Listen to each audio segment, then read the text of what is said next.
who my customers are, or what the first thing is that I help them with?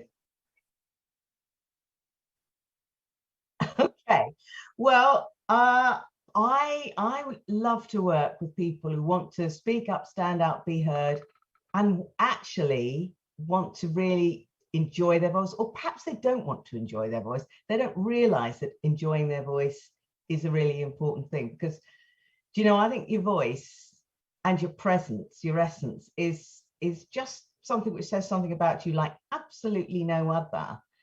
And I really like to help people to get to know, to build their voice from inside out. Mhm.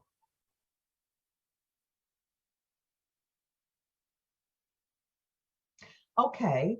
Well, for example, I had a client who, well, a recent client who was, he was actually quite a senior teacher, very, very good teacher, wanted to get to a headship, but for some reason or other, he wasn't getting, and actually he was highly regarded. He was highly regarded in the profession, but he just couldn't get through the interview. And one of the things was when we had a look at, I had a look at how he was coming across, is that he was tensing up, and what he was doing was he was going to be determined to show them that he was the one and had the authority. But because he was tense, everything was coming across very strong and very flat, and he was unable to show what a wonderful teacher he was. He was unable to show them who they wanted to employ.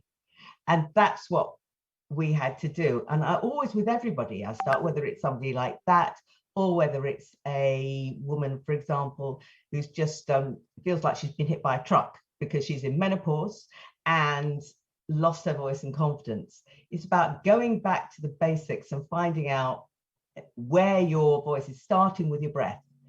We come in with the breath and we go out when it ceases. So we started off by actually understanding how your voice is created, getting the breath working, getting in control, and then being to be able to understand how he can actually come across with authority, with gravitas, but without pushing it, and just being him.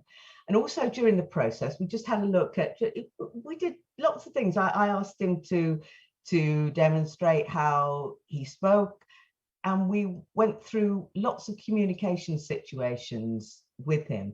And we discovered that he started to realize that how he was standing was putting people off. You know, he told me about an incident in the playground when somebody, a parent came up to him and said, you know what, I saw you talking to that pupil and I thought you were being very, very rough. And what he was doing, was doing like this. And he had actually been being aggressive, but he just looked at it like it. And he was so determined to be the authority person. He wasn't relaxing, he wasn't listening. So we just unpacked that. He realized, started relaxing, finding his voice. I always give people really silly exercises to do, because I think if you laugh, if you relax, we can relax your vocal cords. And then you add on the mindset stuff, which is really, really key, because you take into a room what's in your head. So it's about making sure that you do that.